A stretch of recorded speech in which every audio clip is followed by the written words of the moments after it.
Boa noite, pessoal. Aqui é João Pedro Nogueira Carneiro e hoje vamos ver um exemplo de implementação de servidor multithreading usando a linguagem Java no editor do Visual Studio Code. Vamos começar. Para a criação do arquivo compilado do código, a gente começa primeiro criando o JSON de settings, e as configurações usadas são basicamente os caminhos de fonte do projeto Java src, o caminho de saída do projeto Java bin e mais a criação de livrarias referenciadas do projeto Java em lib e já alguma coisa. Aqui estão as livrarias usadas para o projeto e vamos começar a analisar a pasta de fonte, que eu também nomeei para multithread, já que ela contém os dois lados do servidor multithreading. Tem o socket de cliente, que é basicamente a parte de cliente do servidor multithreading. A gente coloca ele como parte do pacote multithreading, que é o nome da pasta usada. Depois a gente importa a exceção de entrada e o exception dentro de java.io. Depois a gente importa o string de object input string, que é basicamente a sequência de entrada de objeto usado para a entrada e saída. Depois declaramos que importaremos a java.io.object output string, indicando que a gente está importando a sequência de saída do objeto. Depois declaramos que vamos importar o socket do .NET do Java.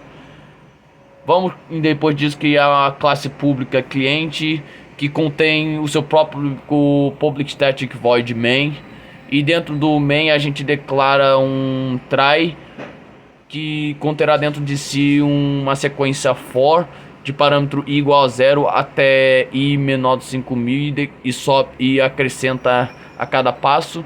Declaramos então que socket será renomeado S e que terá como parâmetros a escrita localhost com o endereço 3128. Depois declaramos que o object output string começará a chamar out, tendo como parâmetro o get output string do socket S, e que depois declaramos que o object input string chamará in, tendo como parâmetro o get input string do socket.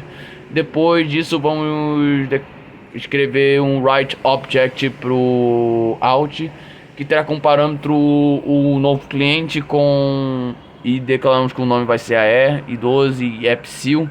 Depois disso escreveremos o system.out.ln da entrada, que tem como parâmetro in.readObject.toString.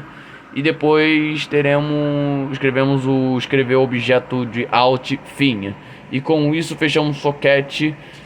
Depois depois que a sequência for terminar, a gente declara para o try que iremos pegar a exceção de entrada e saída e o exception e escreveremos um print stack trace para esse exception. Depois declararemos pegaremos a exceção de classe não encontrada e faremos um print text trace dessa exceção i. Depois de alguma chave já teremos o cliente socket. Depois, isso é tudo para o socket cliente. Agora vamos para o socket de servidor. A gente fará um pouquinho da mesma coisa. A gente vai declarar que faz parte do pacote multithreading, que é o nome do folder que também contém o source. Depois importaremos as mesmas bibliotecas, só que dessa vez importaremos java.net.serverSocket. Depois declaramos o import.java.net.socket. Aí a gente vai declarar que a classe pública server estende o thread para assim garantir que possa ter múltiplas threads, e que basicamente terá e que os parâmetros são private static server socket, que será renomeado SS, o private socket, que será renomeado S, e a classe static final private int port igual a 3128. O construtor simples, onde você passa o socket para o servidor, extend thread, porque não é um servidor multithread. Cada thread faz o tratamento de cliente, onde agora com isso criamos a classe pública servidor, o parâmetro socket S, declaramos que disk.s passa a ser S.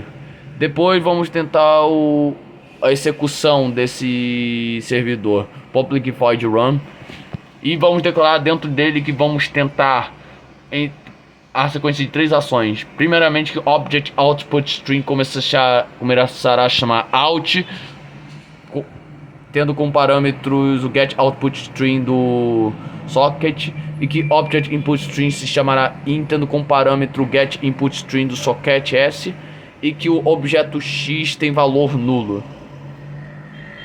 Ainda dentro do try declararemos um do, onde x passará a ser a função de ler objeto da entrada, e depois que system.out.println da parte toString do x, e depois declaramos que se x for instância de cliente, então o cliente x terá a idade declarada, que é aquele número que vimos, o cliente mais x ponto mais a função getIdade para ter a idade mais 1. Depois escreveremos escrever objeto da saída com o parâmetro x, que é a instância de cliente, e depois fechamos essa parte de if. Depois declaramos, depois que o ciclo do terminado, que enquanto não tivermos o x como instância de string e que não temos o fim, então declara que se x for instância do string e que for igual a fim, então teremos system.out.println do x. Com isso fecharemos o socket e mais fecharemos a saída e depois a entrada. E depois de passado o while, a gente depois vai declarar que vamos pegar, depois que o do tiver terminado, vamos declarar que vamos pegar a exceção EOException e faz um print text trace dessa exceção. Depois vamos pegar o class not found exception e depois vamos declarar um print text trace dessa exceção, né? Depois vamos declarar a função main do server socket e declararemos dentro do public static void main string act, vamos tentar um SS como um novo servidor socket com parâmetro port. Depois vamos declarar a EOException é 1 e faz um print text trace dessa exceção. Depois do catch disso, vamos fazer um system.out.println do server socket rodando na porta, igual e depois escreveremos aqui o ss.getLocalPort do server socket. E depois, enquanto isso for verdade, faremos um try do socket conexão, que será basicamente a função aceitar do server socket. Depois declararemos system.out.println de cliente aceito. E depois declaramos system.out.println o hostname, que é o nome do hóspede. E adiciona a conexão.getInetAddress.getHostname. E depois faremos system.out.println declarando o host address, o endereço do hospedeiro, e escrevendo mais conexão.getInetAddress.getHostAddress. Depois faremos um system.out.println da porta local, adicionando com isso a conexão.getLocalPort.